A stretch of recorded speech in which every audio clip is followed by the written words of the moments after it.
Have you ever felt like the world forgot you? Like everything you worked for just fell apart in a moment? This is the story of a young mother, left alone with her 2 children, hungry and homeless, sitting by the roadside, wondering what went wrong. Just when she had given up hope, someone from her past stopped and changed everything. But was it too late? Could her life really turn around? Get ready for a touching and emotional story of pain, survival, second chances, and a love that no one saw coming. It was a scorching Thursday afternoon in Johannesburg. The sun blazed overhead, baking the pavements of Hillbrow where lives moved in chaotic rhythm.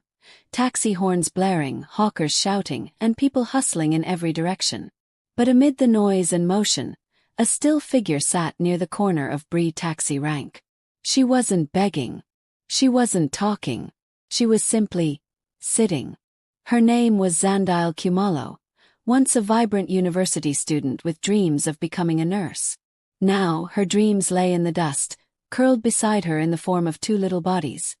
Her children, Lwazi and Amelie, fast asleep on the thin sackcloth she used to shield them from the sidewalk heat.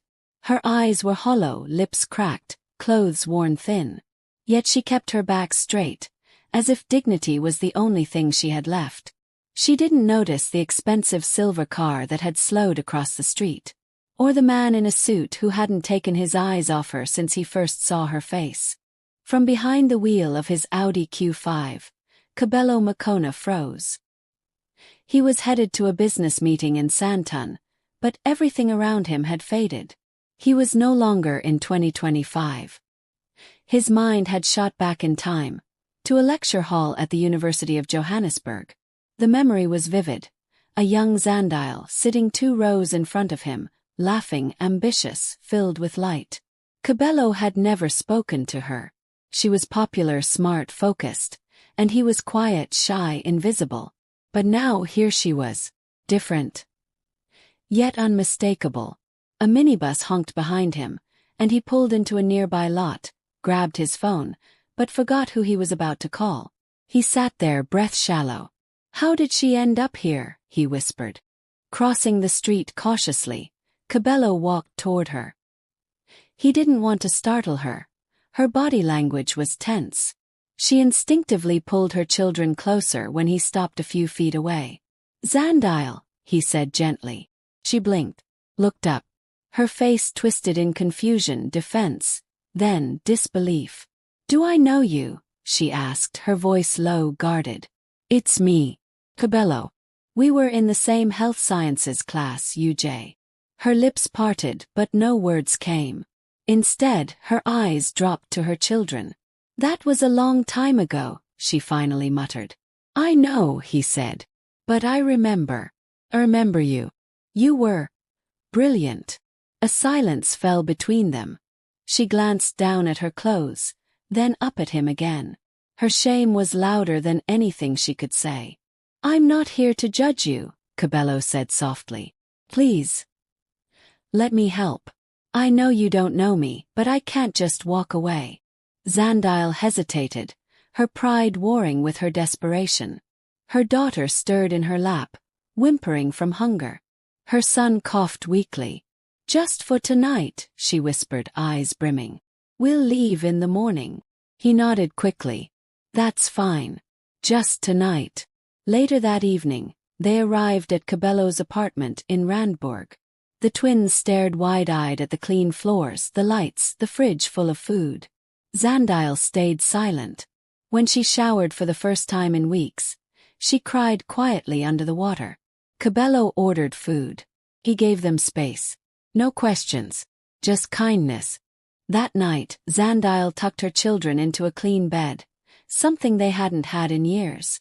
She sat on the edge and watched them breathe peacefully. But her own mind refused rest. Her heart raced with fear. What if this man expected something in return? What if he turned on them? She didn't trust easy. She couldn't afford to. Life had taught her that every hand that fed you had a price.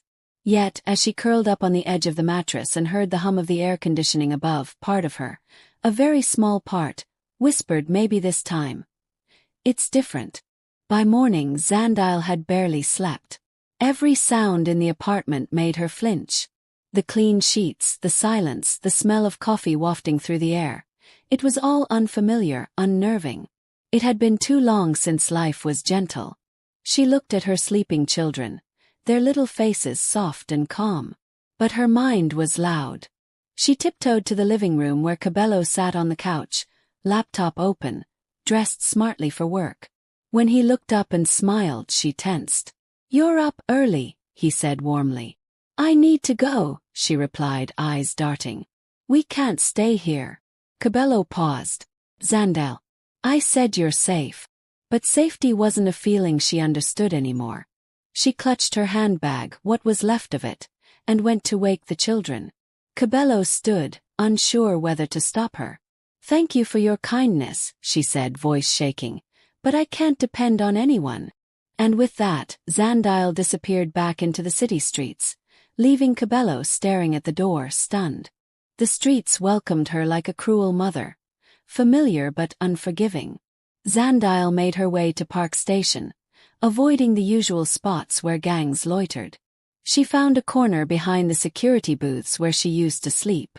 She laid the kids down and sat with her back against the cold concrete wall, eyes red from exhaustion. The food from last night was gone. Loisy was coughing again. Amelie asked, "Are we going back to the place with the cold bed?" "No, baby," Zandile said, forcing a smile. "We're not." Her stomach clenched.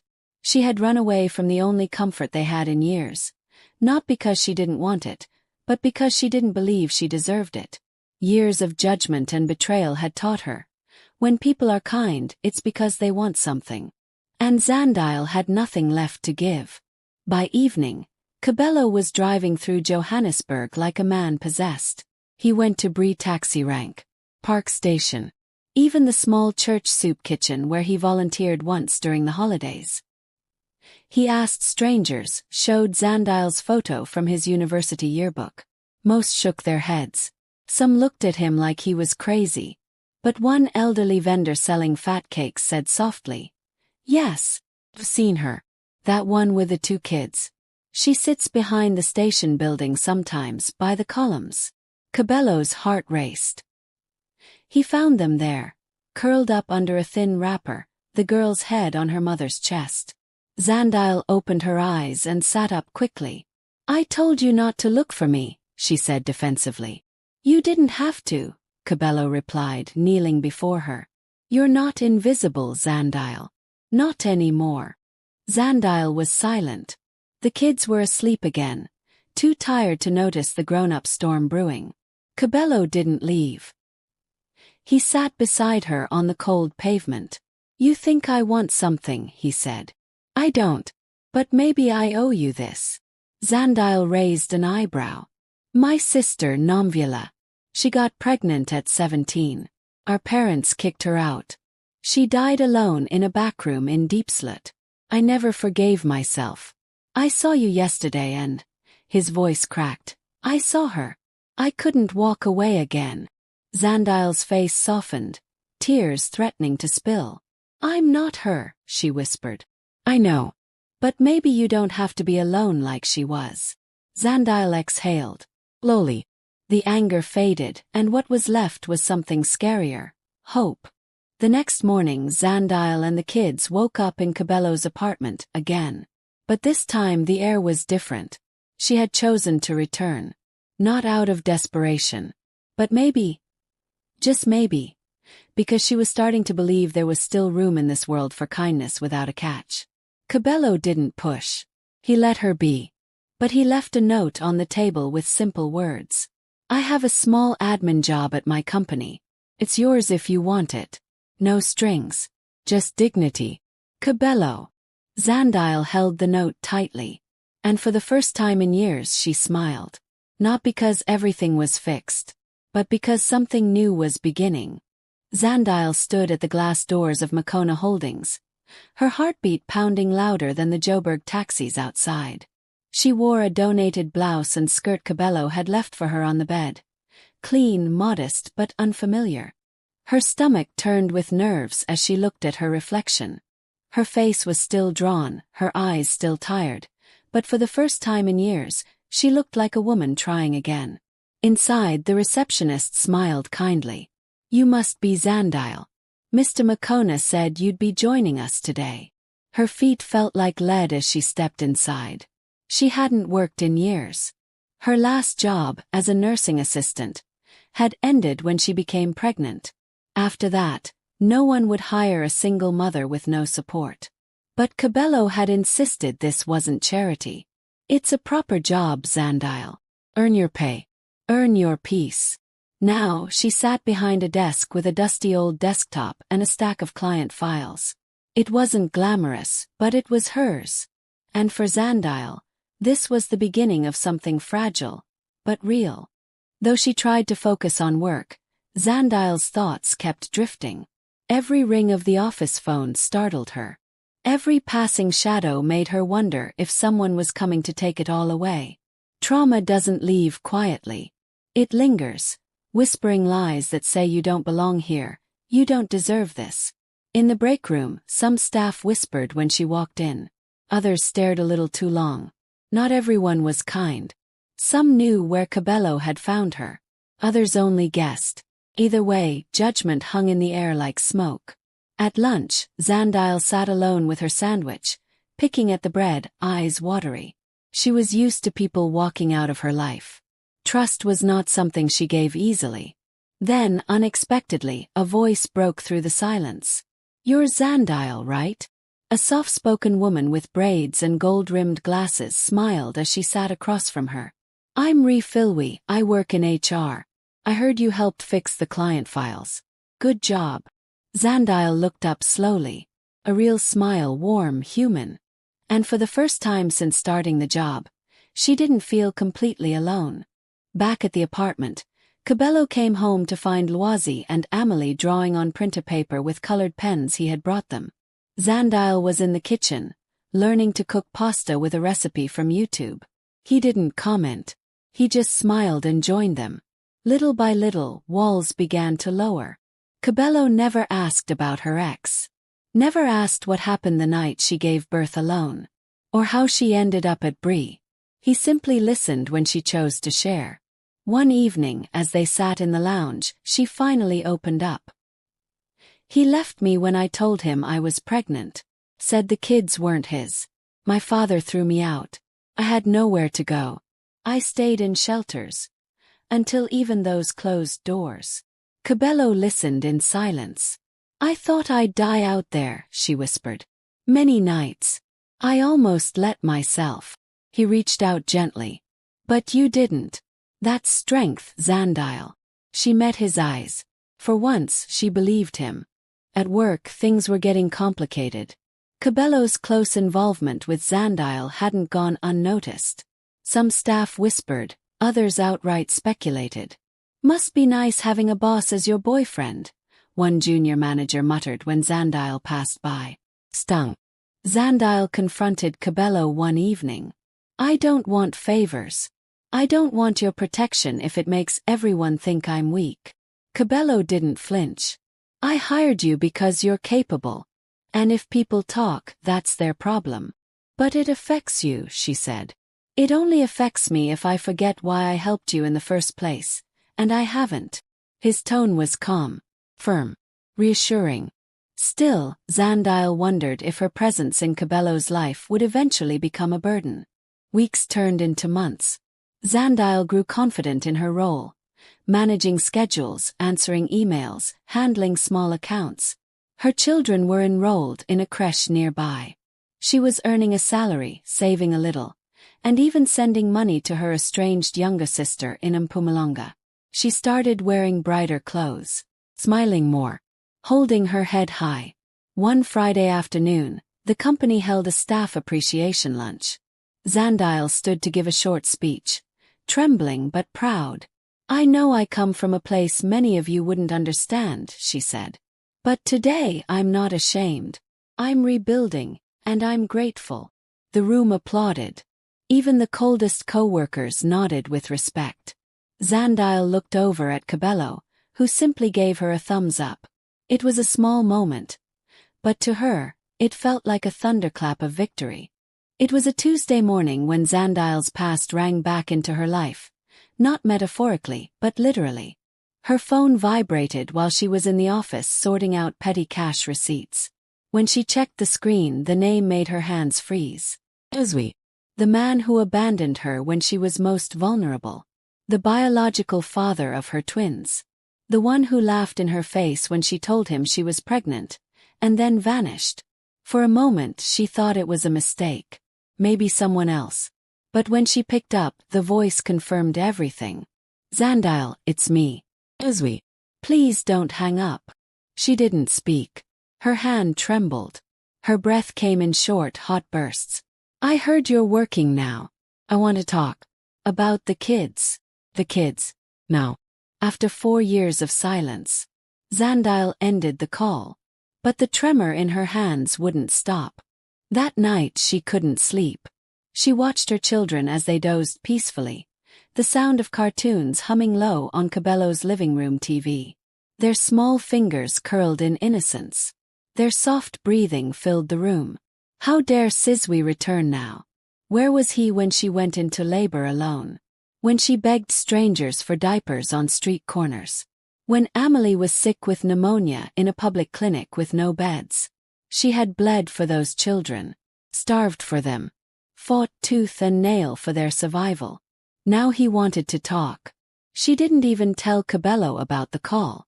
Something in her was ashamed, not of the past, but of how it still had power over her. The second call came 2 days later, this time during lunch break. I just want to see them, Z, Sizwe's voice pleaded. I've changed. Have a job.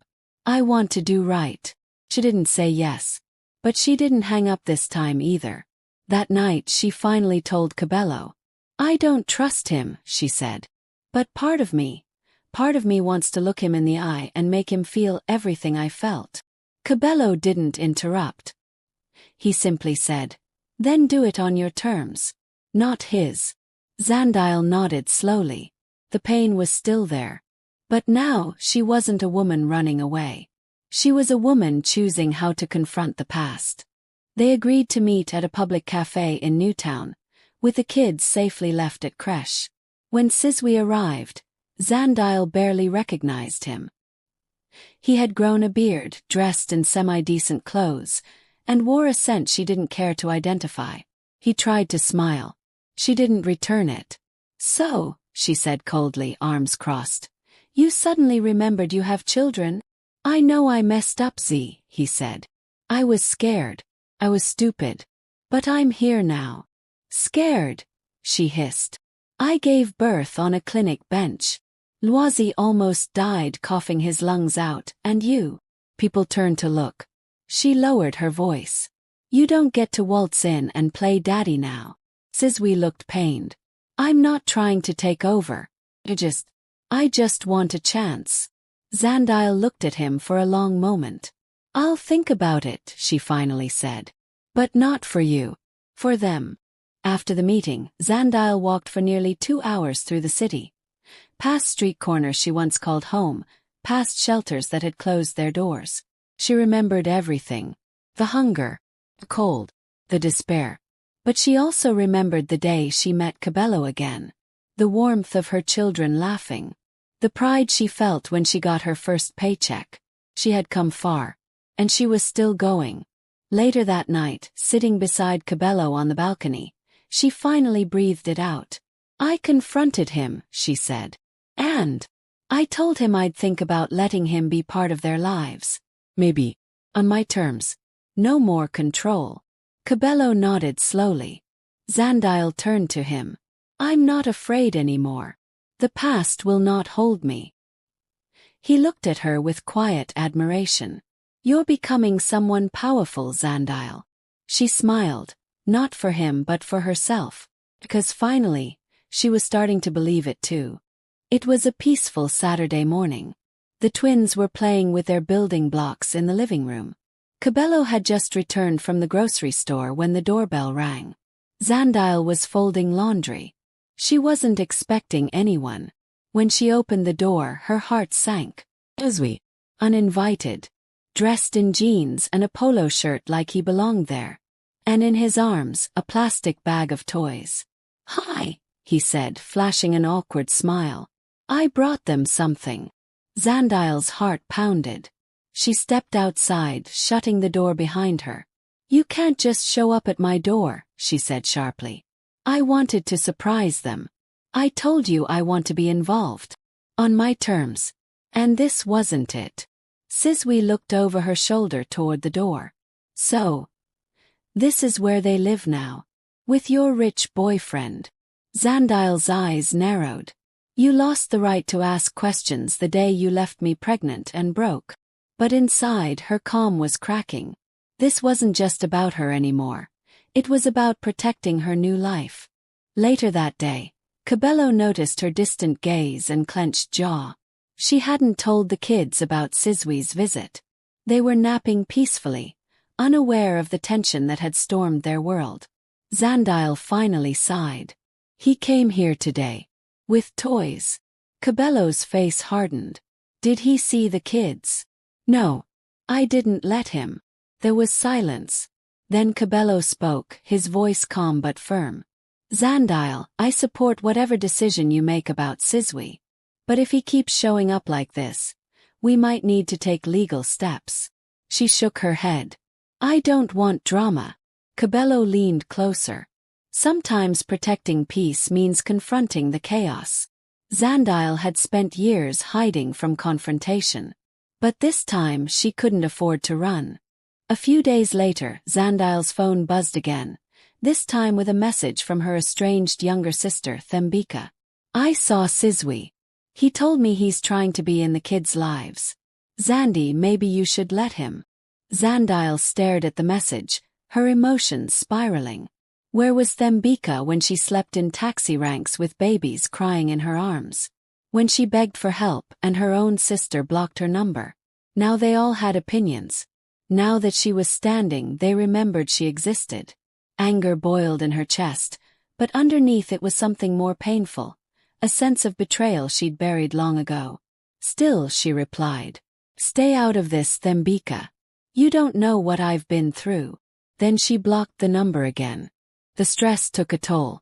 One evening, after putting the twins to bed, Zandile collapsed on the bathroom floor, not from illness but from exhaustion. Silent tears rolled down her cheeks as her body trembled. Everything was happening too fast. Her job, her past, the expectations, the whispers. Even Cabello's quiet support felt overwhelming. She wanted to be strong, but some days strength came at a price. When Cabello found her, he didn't ask questions.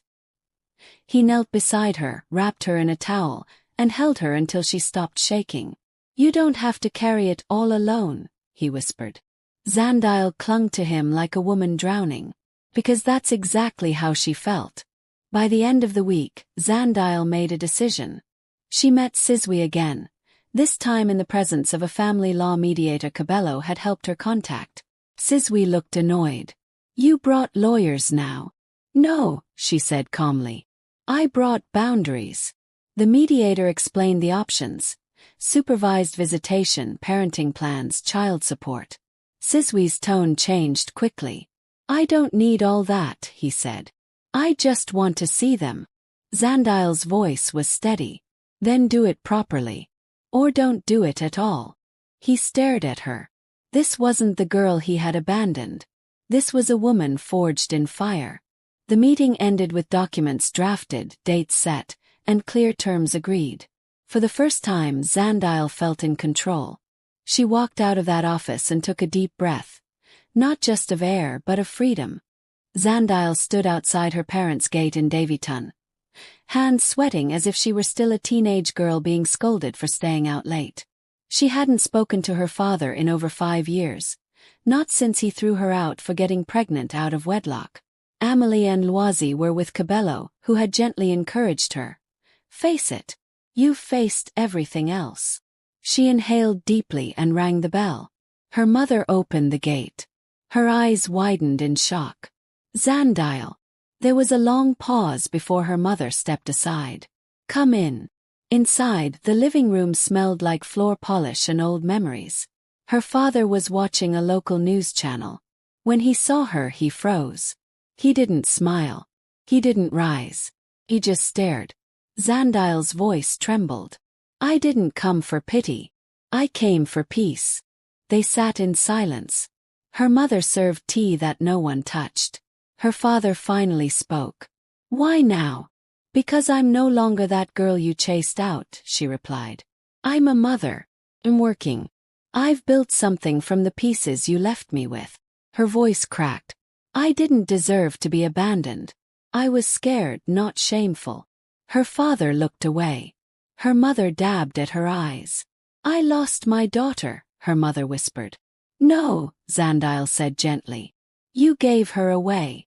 The words hung in the air like broken glass. They talked into the afternoon. Not warmly but honestly. No instant forgiveness. No miracles. Just truth. Before she left, her father stood. I'm sorry, he said softly. You did better than I ever thought you would. Xandile didn't cry. But her shoulders relaxed for the first time in years. Back at the office, Xandile had begun gaining attention. Not just as Cabello's personal hire, but as a woman who delivered results. She had streamlined the company's logistics and reduced delays in deliveries. Clients were beginning to ask for her by name. One afternoon, Cabello called her into the boardroom. You've been doing more than your role requires, he said. The team wants to promote you. Operations supervisor. Her eyes widened. Me. You earned it, he smiled. The title wasn't just a promotion, it was a declaration. Xandile was no longer just surviving. She was rising. She thought of how far she'd come, from sleeping on cardboard with crying babies, to now sitting at a table where her voice mattered. And she knew, her story was far from over. With growth came attention, not all of it good. Some colleagues began whispering that Xandile's success had more to do with her connection to Cabello than her talent. She overheard words like favoritism and bedroom benefits. At first she tried to ignore them. But one morning a junior staff member, Ntombai, smirked and said aloud, It must be nice having a boss who takes care of more than your CV. Xandile's jaw clenched. I earned every cent of my salary, she replied. And if I wanted to use a man, I wouldn't have chosen one with meetings at 7 a.m. and emails at midnight. The office went quiet. Xandile wasn't going to let anyone reduce her journey to gossip. She had worked. She had bled. She had survived. And now, she would protect her name the way she had once protected her children. Fiercely and without apology. That evening, she and Cabello walked along a quiet street near Melville, eating ice cream cones like teenagers. You didn't have to stand up for me today, he said. But I saw what you did. I wasn't standing up for you, she smiled. I was standing up for myself. They sat on a park bench, watching cars pass, silence stretching comfortably between them. You've changed, Xandile, he said softly. Not into someone else, but into who you were meant to be. She looked at him, the man who once found her sitting hopelessly beside a taxi rank. I don't need saving anymore, she whispered. I never wanted to save you, he replied. I just wanted you to see the queen I already saw. Tears filled her eyes, not of sorrow but of release. For the first time, Xandile allowed herself to lean on love, not because she needed it, but because she chose it. It began with a phone call from a coworker, around 6:30 a.m. Xandile, have you seen the news? Still half asleep, Xandile rubbed her eyes and reached for her phone. The link came through seconds later. An online gossip blog article with the headline, CEO Cabello Nlopo caught in office romance with ex-homeless baby mama? Her heart sank. The article was full of photos, grainy pictures of her and Cabello laughing near the office parking lot, another from their walk in Melville, and worst of all, a close-up of her entering Cabello's home. Who took these? She whispered. Her hands trembled as she read through cruel comments under the post. She trapped him with those twins. She slept her way to promotion. Look at her clothes. Classless. The words stung, not because they were true, but because they were spoken with such venom. Her past, the thing she worked so hard to rise above, was now public consumption. And she knew this wasn't just about embarrassment. It was an attack. Someone wanted her out. By 9 a.m., Cabello called an emergency meeting with senior staff. The energy in the boardroom was tense. Everyone avoided her eyes. One of the board members, a stern-faced woman named Mrs. Naidu, spoke first. "This story threatens the company's reputation. Clients are calling." Another man chimed in. "Our competitors will use this to discredit us." Zandile sat still, her heart pounding in her ears. She wanted to vanish. Then Cabello stood. "Let's get one thing clear. Zandile was hired on merit, promoted on results. And my personal life is not an HR issue. But public perception matters," Mrs. Naidu pressed. "Shouldn't she step back? At least temporarily?" Zandile stood up slowly, her voice steady. "No, I won't step back. Not when I've given this company more than some of you ever noticed. I have 2 children who watch me rise every morning and chase a life they were almost denied. I will not teach them to back down from bullies." The room fell silent. Even those who doubted her could feel it. This woman wasn't the scandal. She was the survivor. Later that day, Cabello made a disturbing discovery. The source of the leak was internal. Zandile's colleague, the same tomboy who once made the snide comment, had secretly forwarded private office photos to a tabloid in exchange for cash. "She said you made everything about you," Cabello explained. "She thought you were stealing her spotlight." Zandile sat in stunned silence. This wasn't just a petty betrayal. It was a reminder of how some people couldn't stand to see a woman rise unless she was dragging chains behind her. The company fired Ntombai immediately. But the damage was already done. Zandile wasn't just fighting for her name. She was now a symbol of what every working-class woman feared, that no matter how high you climbed, someone would try to pull you back down. That evening back home, Amelie asked, "Mama, are you sad because they said bad things about you?" Zandile tried to smile. "No, baby. I'm strong." Amelie reached out and touched her mother's face. "But even strong people cry." Zandile turned away, her eyes welling with tears. She walked to the bathroom and closed the door behind her. She sobbed quietly, not from shame but exhaustion. From being judged, misunderstood, and underestimated. She looked at her reflection and whispered, "You've been through worse." Then, gathering herself, she wiped her tears. "I'm not fighting for their approval," she whispered. "I'm fighting for my peace." The following day, something happened that shocked her. Women from the office, even some who had never spoken to her much, began stopping by her desk. "Zandile, we believe you. You inspire us. My sister watched your interview online and cried." The hate had made headlines, but her resilience made waves. Soon, she was contacted by a popular women's empowerment group for an interview. They wanted her to speak about resilience in the workplace. Zandile sat on her bed that night, reading the invitation. Cabello entered the room, watching her silently. "You're not just surviving anymore," he said. "You're leading." She looked up at him, her heart full. "I didn't plan to be this woman," she whispered. "No," Cabello smiled. "But the world needs her." 2 months later, Zandile stood at the podium of a women's leadership conference in Johannesburg. She wore a fitted emerald dress, her hair coiled into a regal bun, and her voice projected with the strength of every tear she once cried. "I was once the woman no one would look at twice. A mother, homeless and forgotten. But someone saw me. And more importantly, I learned to see myself." The crowd was silent, not out of boredom but reverence. She concluded, "You don't need pity. You need purpose. You don't need a rescue. You need a reminder that you are more than where you come from." The audience rose in applause. Some women wiped away tears. Others stood with their hands on their hearts.